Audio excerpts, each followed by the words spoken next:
الله نور السماوات والأرض مثل نوره كمشكاة فيها مصباح المصباح في زجاجة الزجاجة كأنها كوكب دري يوقد من شجرة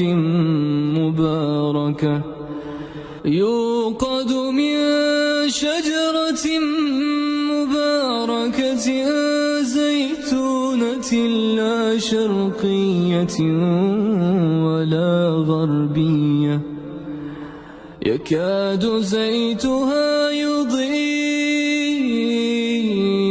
ولو لم تمسسه نار نور على نور يهدي الله لنوره من يشاء ويضرب الله الأمثال للناس والله بكل شيء عليم.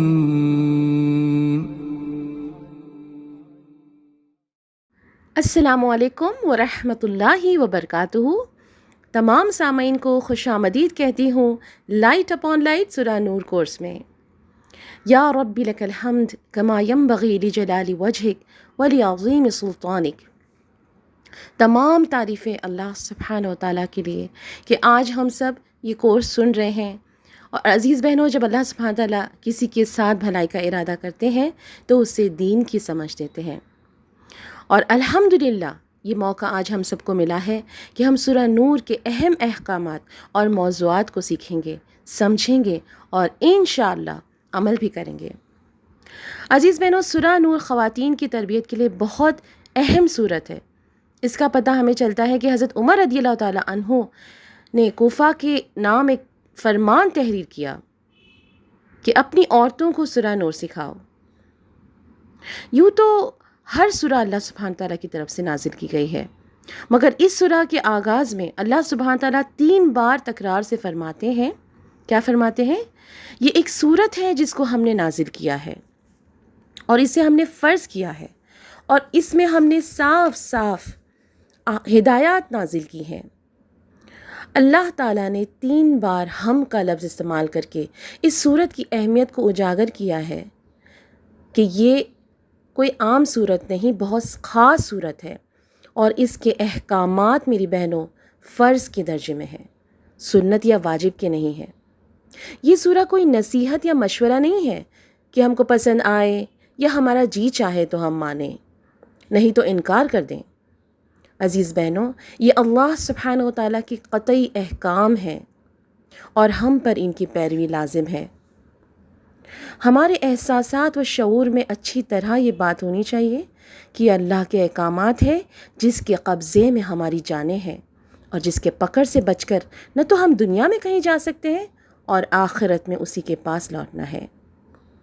عزیز بہنوں، ایک فکر آخرت ہی تو ہے جو مومن کو نیک راہ پر گامزن رکھتی ہے اور اس کو پوری امید ہوتی ہے کہ اس کے ہر نیک عمل کا بہترین بدلہ اللہ کے پاس ہے اور بے شک گناہ کی سزا بھی ملتی ہے. اللہ سبحانہ تعالیٰ ہم سب کو محفوظ رکھیں اور ہم سب کو جنت الفردوس کا حقدار بنائیں. آمین یا رب العالمین. آئیے اب ہم کورس کے ڈیٹیلز کی طرف بڑھتے ہیں. عزیز بہنوں، لائٹ اپون لائٹ کورس جو ہے وہ JIH میرا روڈ لیڈیز ونگ کی طرف سے آرگنائز کیا گیا ہے.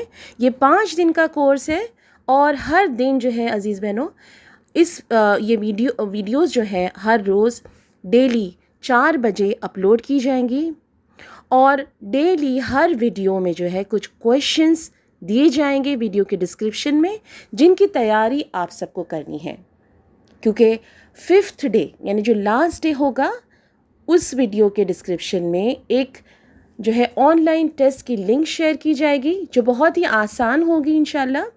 تو آپ نے 5 دن ویڈیوز اچھی طرح غور سے سننا ہے، ان کویشچنس کی تیاری کرنی ہے اور پھر آن لائن ٹیسٹ اٹیمپٹ کرنا ہے آپ کو اور انشاءاللہ پھر سرٹیفکیٹس بھی دیے جائیں گے. تو مجھے پورا یقین ہے میری بہنیں کہ آپ سب ضرور جو ہے کوشش کریں گے، اچھی طرح سے غور سے لیکچرز کو سنیں گے اور جو ہے ٹیسٹ بھی اٹیمپٹ کریں گے، اور اللہ سبحانہ تعالیٰ ہم سب کے لیے جو ہے بہت سی آسانیاں فرمائے۔ آج جو ہے آج کا عنوان میری بہنوں، اسلام میں حیا اور عفت کی اہمیت ہے۔ حیا اور عفت اسلام کی بنیادی قدروں میں سے ہے جو انسان کو پاکیزہ زندگی گزارنے میں مدد دیتی ہے۔ یہ دونوں صفات انسان کے ایمان کو مضبوط کرتی ہیں اور معاشرے کو برائیوں سے محفوظ رکھتی ہیں۔ تو آئیے سماعت فرماتے ہیں آج کا موضوع، اسلام میں حیا اور عفت کی اہمیت۔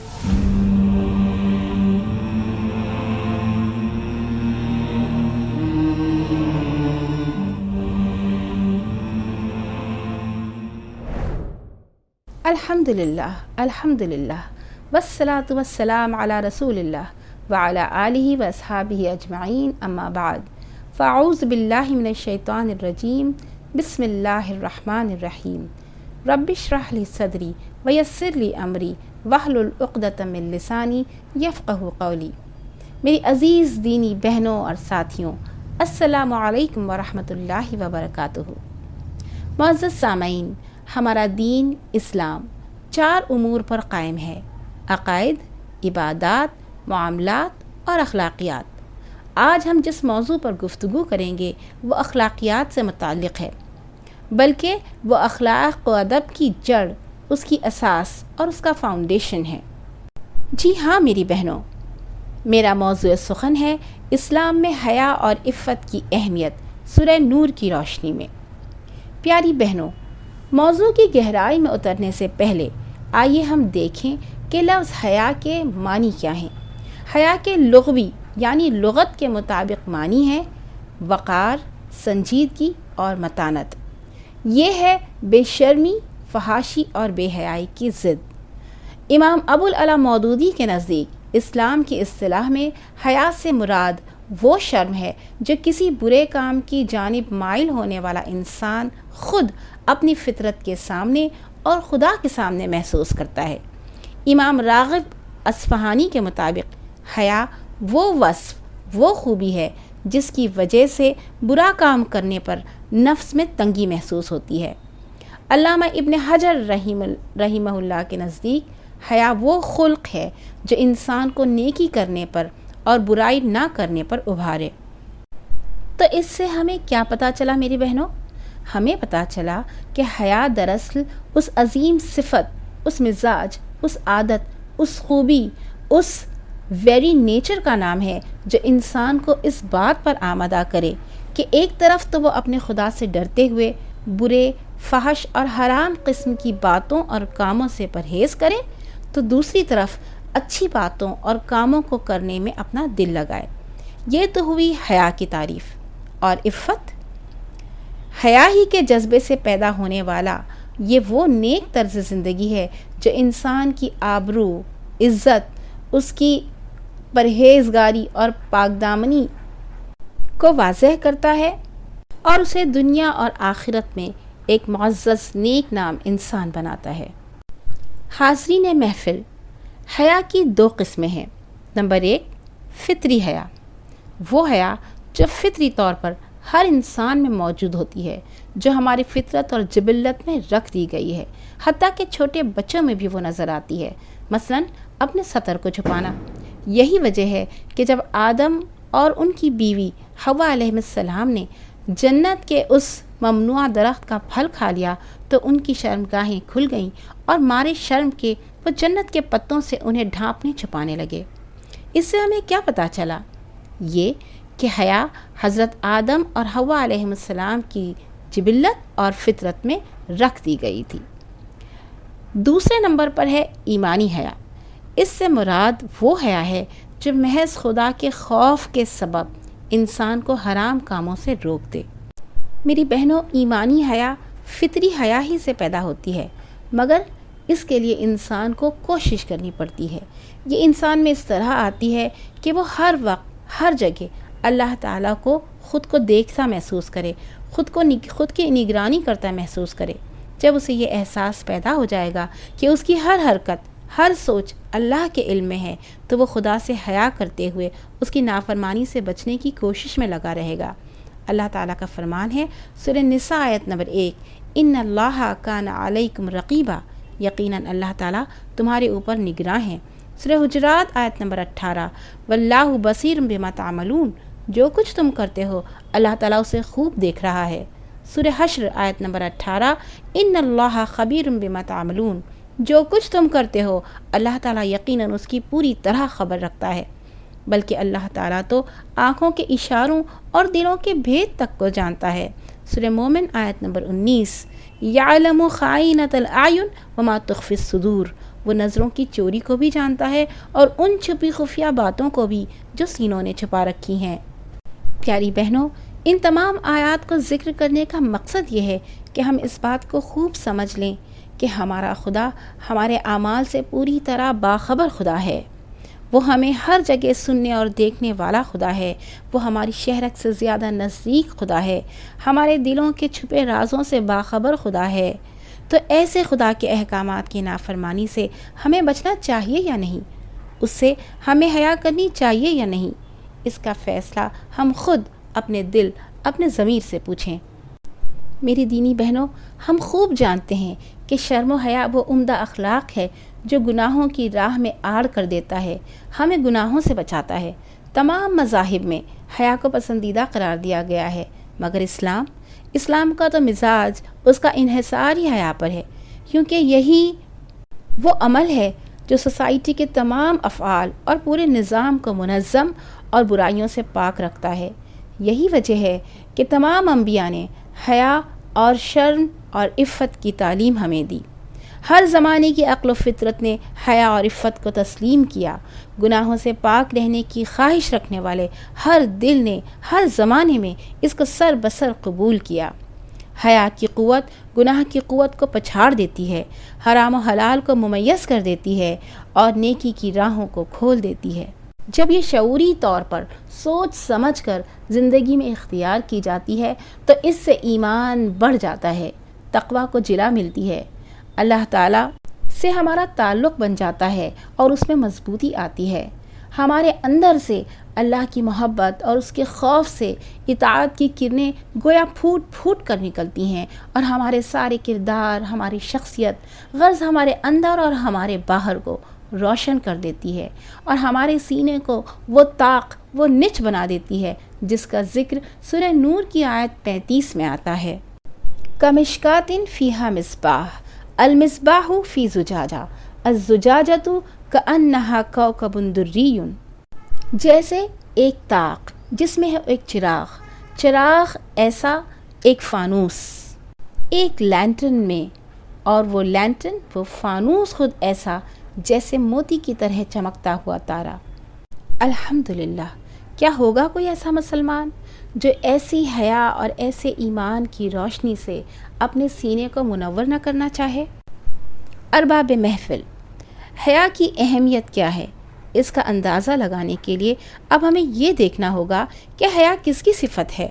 اس کائنات میں وہ کون سی ہستیاں ہیں جو اس صفت کو اپنے اندر لیے ہوئے ہیں اور سر تاسر پاکیزہ ہیں، نظیف ہیں، منزہ ہیں ہر عیوب، ہر گندگی، ہر نقص سے۔ تو سب سے پہلے میری بہنوں، حیا خود اللہ سبحانہ و تعالیٰ کی صفت کریمہ ہے۔ ترمذی کی حدیث ہے کہ آپ صلی اللہ علیہ وسلم نے ارشاد فرمایا، اِنَّ رَبَّكُمْ حَيٌّ کریم، تمہارا رب بڑا شرم و حیا والا، عزت والا رب ہے۔ یستحیی من عبدہ اذا رفع الیہ یدیہ، جب بندہ اس کے سامنے اپنے ہاتھوں کو پھیلاتا ہے تو اسے حیا آتی ہے۔ کس چیز سے حیا آتی ہے؟ ان یردہما صفرا، اس سے کہ وہ اس کو خالی ہاتھ لوٹائے۔ جب ہمارا خالق، ہمارا مالک اللہ تعالیٰ انتہائی باحیا ہیں تو اللہ کے بندوں کو بھی باحیا ہونا چاہیے یا نہیں؟ اور اللہ کے آگے گناہ کرتے ہوئے بندوں کو حیا کرنی چاہیے یا نہیں؟ نمبر 2، حیا ہمارے نبی رسول اکرم صلی اللہ علیہ وسلم کی صفت ہے۔ بخاری و مسلم کی حدیث ہے، حضرت ابو سعید خدری رضی اللہ تعالیٰ عنہ کے مطابق رسول اللہ صلی اللہ علیہ وسلم گھر کے کونے میں بیٹھی با پردہ کنواری لڑکی سے بھی زیادہ حیادار تھے۔ نمبر 3، حیا تمام انبیاء کرام کی صفت ہے۔ اللہ تعالیٰ نے ہر زمانے میں معاشرے کے سب سے باحیا انسان ہی کو بطور نبی مبعوث کیا۔ قرآن ہمیں بتاتا ہے کہ اپنے آپ کو بے ستر دیکھ کر آدم و حوا نے کیا کیا؟ دونوں نے اپنے ستر جنت کے درختوں کے پتوں سے چھپا لیے۔ قرآن سے ہمیں موسیٰ کی حیا کے متعلق معلومات فراہم ہوتی ہیں۔ سورہ قصص میں بتایا گیا ہے کہ موسیٰ نے 2 لڑکیوں کو جب مدین کے کنویں پر پریشان دیکھا تو انہوں نے کیا کیا؟ قرآن کہتا ہے فسقا لہما، تو موسیٰ نے ان کے جانوروں کو پانی پلا دیا۔ پھر قرآن نے کیا کہا؟ غور فرمائیے، قرآن کہتا ہے ثم تولی الی الظل، پھر وہ پلٹ کر ایک سائے کی جگہ میں جا بیٹھا۔ فقالا، پھر اس نے کہا ربی انی لما انزلت الی من خیر فقیر، انہوں نے دعا کی کہ اے میرے پروردگار، میں تیری نازل کردہ ہر خیر کا محتاج بندہ ہوں۔ تو دیکھیں میری بہنوں، ثم تولی الی الظل، موسیٰ علیہ السلام کا پلٹ کر اسی درخت کے سائے میں جا کر دوبارہ بیٹھ جانا ان کی فطری حیا اور شرافت کو ظاہر کرتا ہے۔ وہ ان عورتوں سے لگ کر مسکراتے وہاں کھڑے نہیں رہ گئے، ان سے گپ شپ نہیں لڑانے لگے، نہ اپنی داستان بے بسی اور سفر کے دکھڑے سنانے لگے، نہ مدد مانگی، نہ آگے کوئی بات بڑھائی، جبکہ وہاں نہ لڑکیوں کا باپ موجود تھا، نہ موسیٰ کی قوم کے لوگ کہ انہیں بدنامی کا کوئی ڈر ہوتا، مگر سبحان اللہ، وہ پاکیزگی، وہ بے نیازی کہ الگ جا بیٹھے اور خدا کو یاد کیا۔ آگے چلتے ہیں۔ نمبر 3، قرآن ہمیں حیا کا احسن نمونہ یوسف علیہ السلام کی صورت میں بتاتا ہے۔ جب عزیز مصر کی بیوی نے یوسف کو برائی پر آمادہ کرنا چاہا تو انہوں نے عفت، پاک دامنی اور حیا کی لازوال، رونگٹے کھڑی کر دینے والی ایک نظیر قائم کر دی۔ یوسف کا حسن، جوانی، قوت، تنہائی، حسن کا التفات، پیشکش، حرام پر چھپ کر عمل کرنے کے تمام انتظامات اور ان کی غلام کی حیثیت، غرض گناہ پر آمادہ کرنے والی ہر چیز وہاں موجود تھی، اور روکنے والی تو کوئی چیز وہاں نہ تھی سوائے خوف خدا اور خوف خیانت کے۔ یوسف علیہ السلام کا عورت کو ٹھکرا دینا میری بہنوں عفت کا پیک، حیا کی انتہائی بلندی تھی۔ سبحان اللہ، یہ تھے یوسف علیہ السلام، حسن کے ساتھ پاکیزگی، عفت اور حیا کا عظیم نمونہ۔ نمبر 4، قرآن ہمیں مریم علیہ السلام کی حیا کا نمونہ بتلاتا ہے کہ مریم اتنی حیادار تھیں کہ اللہ تعالیٰ نے رہتی دنیا تک عورتوں اور مردوں کے لیے ان کی مثال قرآن میں بیان کر دی۔ سورہ تحریم آیت نمبر 12، وَمَرْيَمَ ابْنَتَ عِمْرَانَ الَّتِي أَحْسَنَتْ فَرْجَهَا، اللہ عمران کی بیٹی مریم کی مثال دیتا ہے جس نے اپنی شرمگاہ کی حفاظت کی تھی۔ سورہ مریم آیت 18 میں ہمیں بتایا جاتا ہے کہ جب فرشتہ انسانی شکل میں تنہائی میں مریم علیہ السلام کے پاس آیا تو انہوں نے اپنی عصمت کے بچاؤ میں فوراً خدا کی پناہ مانگی۔ قالت، اس نے کہا، انی اعوذ بالرحمن منک، میں تجھ سے رحمان کی پناہ مانگتی ہوں، ان کنت تقیہ، اگر تو کوئی خوف خدا رکھنے والا ہے، یعنی اگر تو خوف خدا رکھتا ہے تو مجھ سے دور رہ۔ یہ تھی مریم علیہ السلام، حیا، عفت اور پاک دامنی کا عظیم ترین نمونہ۔ نمبر 5، قرآن ہمیں حیا کے ایک اور نمونے سے آشنا کرواتا ہے۔ یہ ہے وہ 2 لڑکیاں جن کے جانوروں کو موسیٰ علیہ السلام نے پانی پلایا تھا۔ ان کے متعلق قرآن کہتا ہے فَجَاءَتْهُ إِحْدَاهُمَا تَمْشِي عَلَى اسْتِحْيَاءٍ، یعنی دونوں میں سے ایک لڑکی موسیٰ علیہ السلام کی طرف شرم و حیا سے چلتی ہوئی آئی۔ قالت، وہ بولی، ان ابی یدعوک لیجزیک اجر ما سقیت لنا، میرے والد آپ کو بلا رہے ہیں تاکہ آپ کو اجرت دیں اس پر جو آپ نے ہمارے جانوروں کو پانی پلایا۔ یہاں علی حیا کا معنی ہے حیا کے ساتھ، اور استحیا میں حروف کی زیادتی ہونے کی وجہ سے حیا کے معنی میں اور اضافہ ہو گیا، یعنی بہت حیا کے ساتھ۔ پھر اس لڑکی نے اپنے ساتھ چلنے کو نہیں کہا بلکہ اپنے والد کا پیغام دیا اور بلاوے کی وجہ بھی صاف صاف بتا دی تاکہ موسیٰ علیہ السلام کو کوئی شبہ نہ رہے۔ سبحان اللہ، کیا حیادار لڑکی ہوگی کہ جس کی شہادت خود رب العالمین نے قرآن میں دے دی۔ نمبر 6، صحابہ کے طرز عمل میں حیا۔ اس کی بہترین مثال کون ہے؟ جی ہاں، حضرت عثمان بن عفان رضی اللہ تعالیٰ عنہ۔ نبی کریم صلی اللہ علیہ وسلم نے خود جن کی حیاداری کی گواہی دی، ان عثمان رجل حیّ، بے شک عثمان سراپا حیا آدمی تھے۔ آپ صلی اللہ علیہ وسلم نے حضرت عائشہ رضی اللہ تعالیٰ عنہ سے فرمایا، الا استحیی من رجل، کیا میں اس شخص سے حیا نہ کروں، تستحیی منہ الملائکہ، جس شخص سے خود فرشتے بھی حیا کرتے ہیں۔ سبحان اللہ، یہ تھے عثمان رضی اللہ تعالیٰ عنہ، فرشتوں تک کے لیے مثال بن جانے والی عظیم مثال۔ نمبر 7، صحابیات کے طرز عمل میں حیا۔ میری بہنوں، صحابیات میں سے کس کس کا نام گنوائیں، کس کس کو دیکھیں؟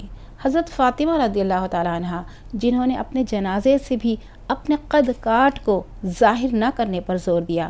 حضرت ام سلمہ رضی اللہ تعالیٰ عنہ، جنہوں نے مکے سے مدینے اپنے شوہر کے دوست کے ساتھ تنہا پوری عفت اور حیا کے ساتھ، پاکیزگی اور پاک دامنی کے ساتھ سفر کیا اور اپنی حیا کو ذرا بھی پامال نہ ہونے دیا۔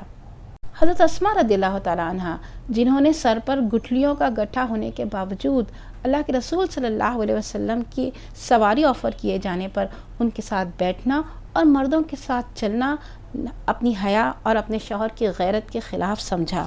حضرت عائشہ رضی اللہ تعالیٰ عنہ، جن کی حیا، عفت اور پاکیزگی کی گواہی خود اللہ رب العزت نے بذریعہ وحی اتاری، جنہوں نے آپ صلی اللہ علیہ وسلم کی وفات کے بعد سینکڑوں مرد صحابہ کو تعلیم دی، دروس دیے، مسائل سلجھائے اور 2000 سے زیادہ احادیث ان کی نسبت سے ہمیں پہنچ سکیں۔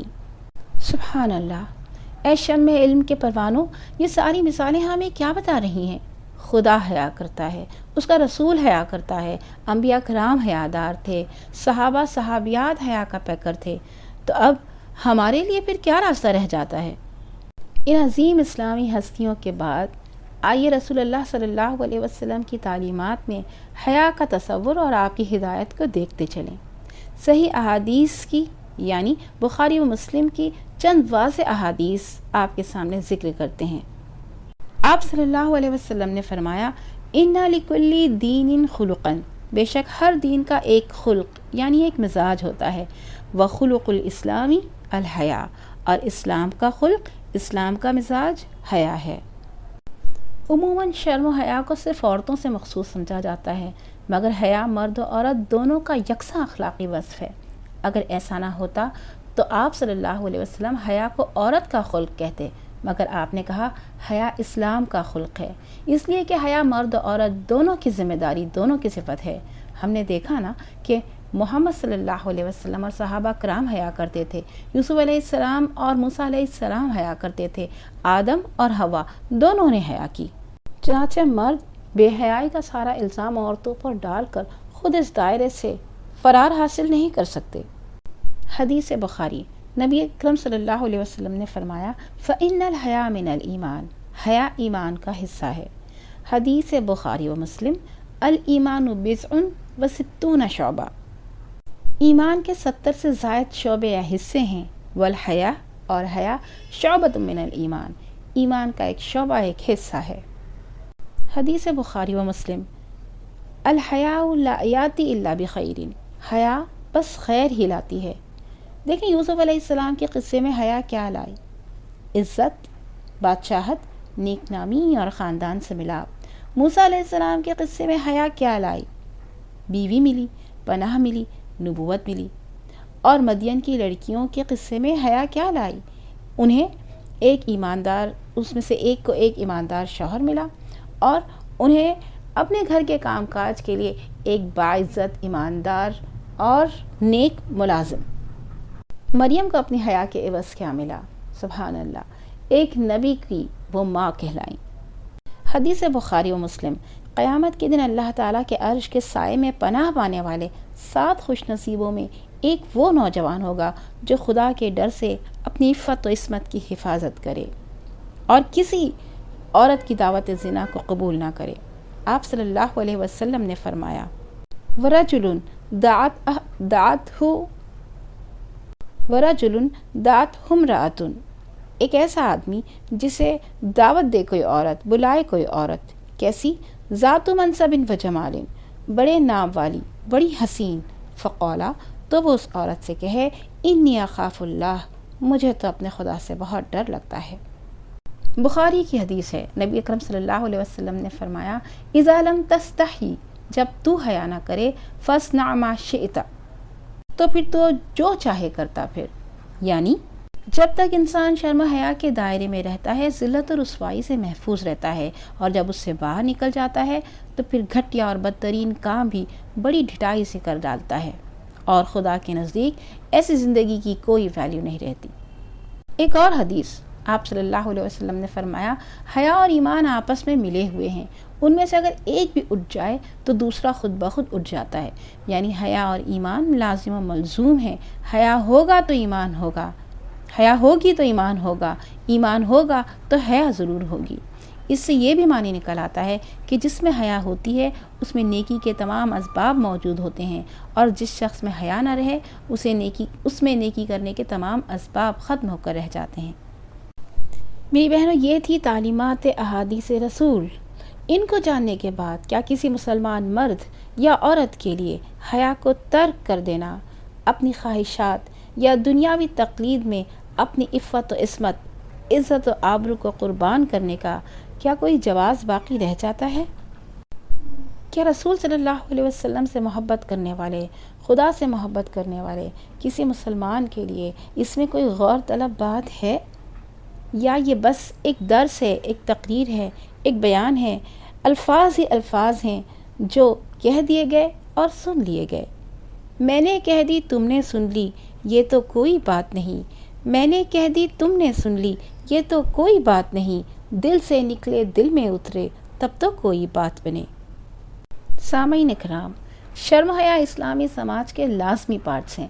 بے شرمی، بے حیائی، فحاشی سے پھیلنے والی برائیوں کو اسلام جڑ سے اکھاڑ پھینکتا ہے۔ دنیا میں اسلام سے بڑھ کر کوئی مذہب بے حیائیوں پر روک لگانے والا نہیں۔ قرآن مجید میں ہمیں شرم و حیا کی تلقین کی گئی ہے، بے حیائی کی راہ پر چلنے سے روکا گیا ہے، اور اس کے سد باب کی ہر ممکن کوشش کی گئی ہے۔ سورہ بنی اسرائیل آیت 32، اللہ تعالیٰ فرماتے ہیں وَلَا تَقْرَبُوا الزِّنَا إِنَّهُ كَانَ فَاحِشَةً وَسَاءَ سَبِيلًا، تم زنا کے قریب بھی نہ پھٹکو، بے شک وہ بہت برا کام اور بڑا ہی برا راستہ ہے۔ سورہ احزاب میں بھی اس کے متعلق ہماری رہنمائی کی گئی۔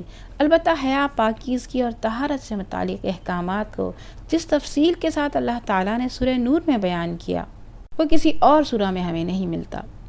ان احکامات پر عمل میں ہمارے سماج کی بڑھتی ہوئی فحاشی اور بے حیائی کے مسائل کا احسن حل موجود ہے۔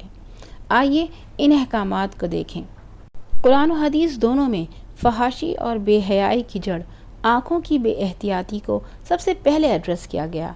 آنکھوں کی شرم، آنکھوں کی حیا پر اگر سختی سے عمل کیا جائے اور اس پر قابو رکھا جائے تو میری بہنوں یہ ایسی بنیاد ہے کہ اگر صرف اسی پر انسان قابو پالے تو دنیا سے ساری بے حیائیاں رخصت ہو جائیں۔ سورہ نور کی آیت نمبر 30 میں اللہ تعالیٰ ارشاد فرماتے ہیں قُلْ لِلْمُؤْمِنِينَ يَغُضُّوا مِنْ أَبْصَارِهِمْ وَيَحْفَظُوا فُرُوجَهُمْ، اے نبی صلی اللہ علیہ وسلم مردوں سے کہہ دیجئے کہ وہ اپنی نگاہیں جھکا کر رکھیں اور اپنی شرمگاہ کی حفاظت کریں۔ ذَلِكَ أَزْكَىٰ لَهُمْ، یہ ان کے لیے زیادہ پاکیزہ ہے۔ ان اللہ خبیر بما یصنعون، بے شک اللہ تعالیٰ خوب خبردار ہے اس سے جو وہ کرتے ہیں۔ اور آیت 31 میں اللہ تعالیٰ نے مومن عورتوں کو بھی یہی حکم دیا ہے وَقُلْ لِلْمُؤْمِنَاتِ يَغْضُضْنَ مِنْ أَبْصَارِهِنَّ وَيَحْفَظْنَ فُرُوجَهُنَّ، اے نبی صلی اللہ علیہ وسلم مومن عورتوں سے کہہ دیجئے کہ وہ اپنی نگاہیں جھکا کر رکھیں اور اپنی شرمگاہ کی حفاظت کریں۔ پھر اللہ تعالیٰ عورتوں سے مخصوص کچھ ہدایات دیتے ہیں۔ وہ فرماتے ہیں وَلَا يُبْدِينَ زِينَتَهُنَّ إِلَّا مَا ظَهَرَ مِنْهَا، اور وہ نہ ظاہر کریں اپنی زینت کو مگر جو خود آپ سے آپ ظاہر ہو جائے۔ وَلْيَضْرِبْنَ بِخُمُرِهِنَّ عَلَى جُيُوبِهِنَّ، اور چاہیے کہ وہ ڈالے رکھیں اپنی اوڑھنیوں کو اپنے گریبانوں پر۔ وَلَا يُبْدِينَ زِينَتَهُنَّ إِلَّا، اور وہ اپنے بناؤ سنگھار کو نہ ظاہر کریں مگر، اور پھر اس کے بعد ایک لمبی لسٹ دی گئی ہے محرم مردوں کی۔ پھر اللہ تعالیٰ نے کہا وَلَا يَضْرِبْنَ بِأَرْجُلِهِنَّ، اور وہ نہ مارا کریں اپنے پاؤں زمین پر، لِيُعْلَمَ مَا يُخْفِينَ مَا زِينَتِهِنَّ، کہ جو سنگھار وہ چھپاتی ہیں وہ ظاہر ہو جائے۔ وَتُوبُوا إِلَى اللَّهِ جَمِيعًا أَيُّهَا الْمُؤْمِنُونَ لَعَلَّكُمْ تُفْلِحُونَ، اور اے ایمان والو تم سب اللہ کے حضور توبہ کرو تاکہ تم سب کامیاب ہو جاؤ۔ میری بہنوں، حیا اور عفت کی حفاظت کے لیے اللہ تعالیٰ نے ہمیں اپنے بناؤ سنگھار، اپنی زینت اور اپنے جسم کے حصوں کو محفوظ رکھنے کا اور چھپانے کا کتنا کلیئر کٹ حکم ہمیں دیا ہے۔ اور اس کے بعد اللہ تعالیٰ یہ بھی فرماتے ہیں کہ تم سب اللہ تعالیٰ کے حضور میں توبہ کرو تو اللہ تعالیٰ تمہیں کامیابی نصیب فرمائیں گے۔ یعنی اگر ہم سے غلطی ہو جائے یا اگر ہم سے غلطی ہو چکی ہے تو میری بہنوں، اللہ تعالیٰ ہم سے کہتے ہیں کہ اگر ہم اللہ سے توبہ کریں گے تو اللہ تعالیٰ ہمیں معاف کر کے اللہ تعالیٰ ہم کو دنیا اور آخرت میں کامیاب کر دیں گے۔ اس کے بعد کی آیات میں اللہ تعالیٰ نے کنوارے اور بے نکاح مردوں اور عورتوں کے نکاح کا حکم دیا اور واضح کر دیا کہ اللہ تعالیٰ نکاح کے نتیجے میں مال کی تنگی کو دور فرما کر ان کو غنی کر دے گا، اور جو اس کی طاقت نہ رکھتے ہوں تو اللہ تعالیٰ نے انہیں پاک دامن رہنے کی ہدایت اور تلقین کی۔ تو میری بہنوں، آپ نے دیکھا کہ اسلام نے فحاشی کے ذرائع کا سدباب کیسے کیا۔ سورہ احزاب جو سورہ نور سے تقریباً 1 سال پہلے نازل ہوئی تھی، اس میں بھی مسلمان عورتوں کی تربیت کا اللہ تعالیٰ نے سامان کیا اور انہیں بے حیائی اور فحاشی سے روکا۔ پھر سورہ نور میں یہ احکامات دیے گئے جو فحاشی اور بے حیائی کے سدباب کا ذریعہ تھے۔ قرآن میں اللہ تعالیٰ نے مثالیں بیان کر دی، احادیث میں اللہ کے رسول صلی اللہ علیہ وسلم نے ہمیں ہدایات دے دی، اور ان تمام احکامات پر اللہ کے رسول نے خود صلی اللہ علیہ وسلم اور صحابہ اور صحابیات نے عمل کر کے ہمیں دکھا دیا۔ اب ان تمام تعلیمات، قرآن و حدیث کے احکامات کے بعد بھی اگر کوئی فرد زنا کرتا ہے تو پھر زنا کی سزا مقرر کی گئی۔ میری بہنوں، شرک کے بعد زنا سب سے بڑا گناہ ہے۔ اللہ تعالیٰ نے ہمیں بنی اسرائیل میں بتا دیا نا کہ تم زنا کے قریب بھی نہ پھٹکو۔ میری بہنوں، اسلامی معاشرے کی پاکیزگی، مسلمانوں کی عزت اور طہارت کو بچانے اور اچھے نسب کو غلاظت سے محفوظ رکھنے کے لیے ان تمام تعلیمات کے بعد اسلام جو ہے وہ زنا کے لیے سخت سزا کو متعین کرتا ہے۔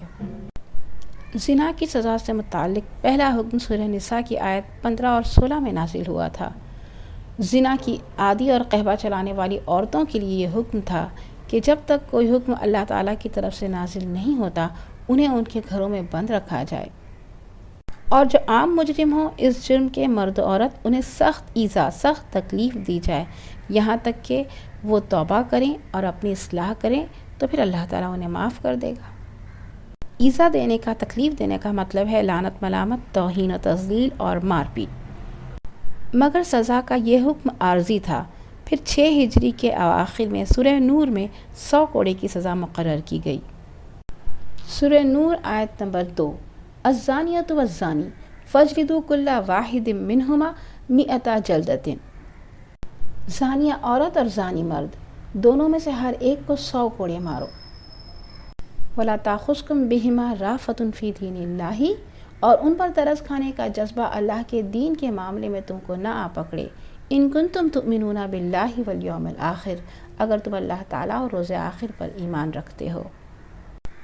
ولیشہد عذابہما طائفۃ من المؤمنین، اور ان کو سزا دیتے وقت اہل ایمان کا ایک گروہ موجود رہے۔ کوڑے مارتے وقت مسلمانوں کی ایک جماعت کی موجودگی زانیہ یا زانی کے لیے رسوائی کا سبب ہے۔ کوڑوں کی تکلیف ختم ہو جانے کے بعد بھی یہ رسوائی تا حیات قائم رہتی ہے، اور دوسرے لوگوں کے لیے اس میں عبرت کا سامان ہے۔ میری بہنوں، اس آیت میں زنا کی جو سزا مقرر کی گئی ہے یعنی 100 کوڑے، وہ کنوارے زانیہ اور زانیہ کے لیے ہے۔ شادی شدہ زانیوں کے لیے رجم کی سزا کا ذکر ہمیں احادیث اور اجماع سنت میں ملتا ہے، یعنی رجم کی سزا احادیث سے ثابت ہے اور کوڑوں کی سزا قرآن سے ثابت ہے۔ مزید یہ کہ کم از کم 4 نیک اور معتبر گواہ جنہوں نے اس کام کو تفصیلاً اور اپنی آنکھوں سے مکمل ہوتے دیکھا ہو، وہ سزا کے نفاذ کے لیے ضروری ہے۔ زنا کی سزا کے نفاذ کی دوسری صورت وہ ہوگی جب اس عمل کے کرنے والے افراد خود اس کا اقرار کر لیں، یعنی کوئی گواہ موجود نہ ہو اور وہ خود اس کا اقرار کر لیں، یا پھر تیسری صورت یہ ہے کہ عورت حاملہ ہو جائے۔ اور گواہی دینے میں اللہ تعالیٰ کسی غفلت، کسی لاپرواہی کو برداشت نہیں کرتے۔ اگر کسی کی بھی گواہی غلط ثابت ہوتی ہے تو خود ان گواہوں پر سخت سزا لازم ہو جاتی ہے۔ قرآن واضح طور پہ کہتا ہے کہ وہ لوگ جو تہمت لگائیں پاک دامن عورتوں پر، پھر 4 گواہ نہ لا سکیں تو انہیں 80 کوڑے مارو اور آئندہ ان کی گواہی کبھی قبول نہ کرو، یہ لوگ فاسق ہیں۔ یہ تو ہوا غفلت اور لاپرواہی سے پاک دامن عورتوں پر الزام لگانے والوں کی سزا۔ اور وہ زانی جس کو کوڑے مارے گئے، اس کے لیے آتا ہے الزانی لا ینکحو الا زانیۃ او مشرکہ، زانی نکاح نہ کرے مگر زانیہ یا مشرکہ کے ساتھ، والزانیۃ لا ینکحوہا الا زان او مشرک، اور زانیہ کے ساتھ نکاح نہ کرے مگر زانی یا مشرک، وحرم ذلک علی المؤمنین، اور یہ حرام کر دیا گیا ہے اہل ایمان پر۔ یعنی زنا کی سزا کے بعد مسلمانوں میں سے کسی پاک دامن مرد یا عورت کو اس زانیہ کے ساتھ نکاح حلال نہیں ہے۔ اس طرح کا ہر نکاح باطل ہے اور ایمان والوں پر اسے حرام کر دیا گیا ہے۔ سامعین کرام، رجم ایک عربی اصطلاح ہے جس کے معنی پتھر پھینکنے یعنی سٹوننگ کے ہے۔ اس میں مجرم پر پتھر مارے جاتے ہیں یہاں تک کہ وہ مر جائے۔ ارباب گرامی، اسلام پر یہ الزام ہے کہ اس نے زنا کی بڑی سخت سزا مقرر کی ہے۔ یہ بربریت ہے، وحشی پن ہے۔ تو میری بہنوں، ہمیں یہ یاد رکھنا چاہیے کہ زنا کے جرم کی یہ انتہائی سزا ہے، دی الٹیمیٹ ون، اور صرف یہ انہی مجرموں کو دی جائے گی جن سے جرم بالکل فائنل اور ثابت طور پر، واضح طور پر ہو جائے گا۔ گواہ اس کو اپنی آنکھوں سے دیکھ کر اس کو بیان کریں گے، یا پھر زنا کرنے والا اپنے جرم کا خود آ کر اقرار کرے گا، یا پھر عورت اگر حاملہ ہوگی۔ تو یہ ساری کنڈیشنز کتنی مشکل ہیں۔ پھر اس کے بعد اپنے حالات کے لحاظ سے اگر مجرم کسی رعایت کا مستحق ہے تو انہیں رعایت دی جائے گی، چنانچہ سزا معذور اور مجبور کو نہیں دی جائے گی۔ جرم سے بچنے کے لیے ضروری ماحول، حالات اور حفاظت سے محروم لوگوں کو نہیں دی جائے گی۔ قرآن مجید نے ان عورتوں کے بارے میں جن کے مالک انہیں زنا کے پیشے پر مجبور کر رہے تھے پوری وضاحت کے ساتھ فرمایا۔ سورہ نور آیت نمبر 33، وَمَن يُكْرِهُنَّ فَإِنَّ اللَّهَ مِن بَعْدِ إِكْرَاهِهِنَّ غَفُورٌ رَحِيمٌ، جو کوئی ان لونڈیوں کو مجبور کرے تو اس جبر کے بعد اللہ ان کے لیے غفور الرحیم ہے، یعنی اللہ اس سزا کا نفاذ ان پر نہیں کرتا۔ میری بہنوں، اسلامی قانون اس تلاش میں نہیں رہتا کہ کوئی مجرم ملے تو بس اسے سزا دے ڈالی جائے، بلکہ اسلامی قانون کی ہر ممکن کوشش یہ ہوتی ہے کہ مجرم کو سزا نہ ملے، وہ سزا سے بچ جائے۔ پہلے تو وہ مجرم کو خود ہدایت دیتا ہے کہ اپنا جرم کسی کو نہ بتلائے، بلکہ تنہائی میں اللہ سے توبہ استغفار کرے۔ اللہ معاف کرنے والا غفور الرحیم ہے۔ پھر معاشرے کے افراد کو یہ ہدایت دیتا ہے کہ اگر کوئی شخص کسی کو اس جرم میں مبتلا دیکھ لے تو اس پر پردہ ڈال دے اور کسی کے آگے اس کو بیان کرتا نہ پھرے۔ اور ہم نے ابھی دیکھا کہ غلط بیانی کی صورت میں زنا کی سزا کے تقریباً اتنی ہی سزا اس کو دی جائے گی جو اس کی گواہی کو غلط لے کر آئے گا، یعنی 80 کوڑے۔ پھر ہمارا فقہ قاضی کو یہ ہدایت کرتا ہے کہ وہ مجرم کی حالت کو دیکھے کہ وہ اس سزا کے قابل ہے بھی یا نہیں۔ وہ قاضی کو یہ بھی ہدایت کرتا ہے کہ وہ مجرم کو تنہائی میں سمجھائے اور توبہ اور استغفار کی تلقین کرے، اور اگر وہ اپنی اصلاح پر آمادہ ہو اور توبہ کرے تو اسے واپس کر دے۔ اس کے بعد اس بات کی گواہی دینے والا قانون اتنا سخت ہے کہ شاید ہی کوئی مجرم 4 گواہوں کی دی ہوئی گواہی کی بنا پر زنا کے ثبوت کو پہنچتا ہو۔ پھر ہمارا قانون قاضی کو یہ ہدایت بھی دیتا ہے کہ اگر شہادت میں سے یا مجرم کے اقرار میں سے کسی بھی طرح کا شک پڑ جائے یا مجرم اپنے اقرار سے پھر جائے تو اسے چھوڑ دیا جائے، اسے معاف کر دیا جائے۔ ان تمام مراحل سے گزرنے اور جرم کے اپنے پورے ثبوت کو پہنچ جانے کے بعد پھر اسلام جو سزا دیتا ہے وہ یقیناً سخت بھی ہے اور اس میں مجرم پر ترس بھی نہیں کھایا جاتا۔ وجہ یہ ہے کہ ایسے مجرم پر ترس کھانا پوری سوسائٹی پر اور خود اس مجرم پر ایک بہت بڑا ظلم ہے۔ پھر میری بہنوں، شوہر اور بیوی کے نازک تعلق کا معاملہ دیکھیں، کس حکمت سے قانون کو طے کیا گیا۔ وہاں 4 گواہوں کی گواہی نہیں مانگی گئی، اس شرط میں کمی کی گئی اور لعان کا قاعدہ مقرر کیا گیا، یعنی میاں یا بیوی اپنے دوسرے فریق کو اگر بدکاری کرتے ہوئے دیکھے تو اپنے بیان کے سچے اور اپنی زوج کے بیان کے جھوٹے ہونے پر 5 قسمیں اٹھائے۔ اگر دونوں میاں بیوی اس طرح کی قسمیں کھا لیتے ہیں تو ایسی صورت میں شوہر اور بیوی کو ہمیشہ کے لیے الگ کر دیا جائے گا اور معاملے کو اللہ تعالیٰ پر چھوڑ دیا جائے گا۔ البتہ دونوں میں سے کوئی ایک اگر اس بات کا اقرار کر لے تو پھر اس کو سزا ہو جائے گی۔ میری بہنوں، ان تمام تعلیمات کا مقصد کیا ہے؟ الحمدللہ، اللہ تعالیٰ کا مقصد ہماری عزت، ہماری آبرو کا تحفظ ہے، ہر مسلمان کی عزت اور آبرو کا تحفظ ہے، تاکہ کوئی شخص، چاہے وہ ہمارا شوہر ہی کیوں نہ ہو، چاہے وہ کسی شوہر کی بیوی ہی کیوں نہ ہو، وہ اپنے اسپاؤس، اپنے زوج کو بدنام نہ کر سکے۔ معاشرے کے کسی نیک فرد، کسی نیک عورت پر الزام نہ لگا سکے، اور اگر دیکھ لے بات سچی ہو لیکن اس کے پاس اس کا ثبوت نہ ہو، اس کے پاس اور 3 گواہ نہ ہو، تو وہ خاموشی سے بیٹھا رہے، کیونکہ اگر اس نے زبان کھولی تو اس کو پھر 80 کوڑے مارے جائیں گے۔ یہ اس لیے تاکہ منہ در منہ وہ بات سوسائٹی اور معاشرے میں نہ پھیل جائے اور لوگ اس سے واقف ہو کر پھر اس کو اپنی زندگی میں عام نہ سمجھ بیٹھیں۔ میری بہنوں، بتائیں کیا ہے کوئی ایسا دین جو مرد و عورت دونوں کی حیا کی اس درجے حفاظت کرے؟ الحمدللہ ثم الحمدللہ کہ اللہ تعالیٰ نے ہمیں اسلام دیا، ہمیں مسلمان بنایا۔ اسلام سے محبت کرنے والوں، حیا کی ایسی حفاظت کے باوجود اگر مسلمان بے حیائی کا خود شکار ہو جائیں، ہم خود بہک جائیں، ہماری اولادیں، ہمارے نوجوان حیا اور عفت کو پرانے زمانے کی بات سمجھیں، جو چاہے کریں، جس طرح چاہے پبلک اور پرائیویٹ جگہوں پر بیہیو کریں، اور ہمارے بڑے جس نیک بچے اور بچی پر چاہے الزام لگائیں، جس نیک مرد اور عورت کو چاہے گھسیٹیں، تو مجھے بتائیے کہ ہمارے اسلام کو، ہمارے دین کو داغدار ہونے سے بھلا کوئی کیسے بچا سکے گا، جب ہم مسلمان ہی اس کی حفاظت کے لیے اپنی کوشش نہ لگائیں گے، اپنے آپ کو مصروف نہ کریں گے، اپنے دامن کو برائیوں سے پاک نہ کریں گے، تو اسلام کو بھلا کوئی دوسرا آ کر کیسے بچائے گا؟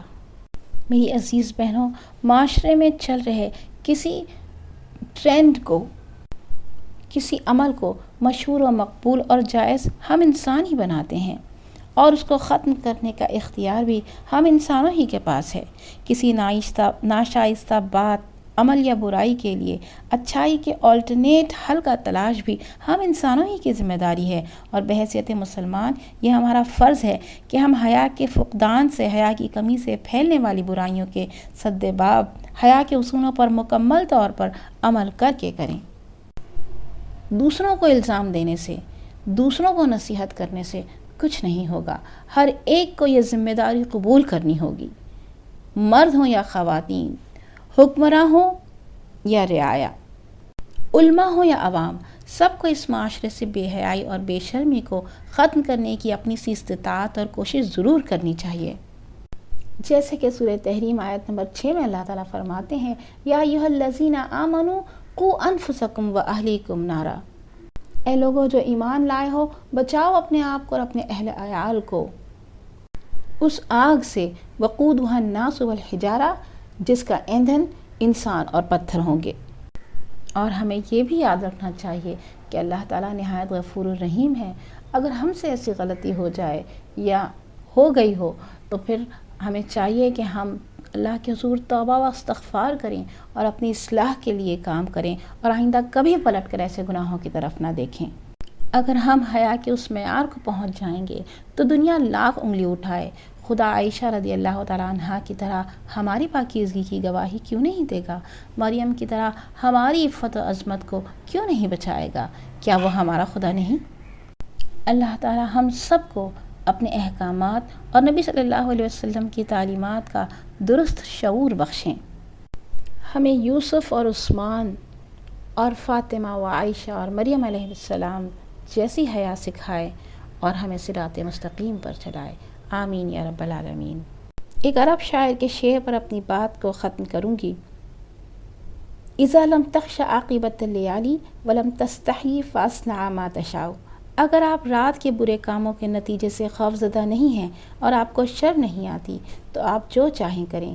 فلا واللہ ما فی العیش خیر للدنیا اذا ذهب الحیاء۔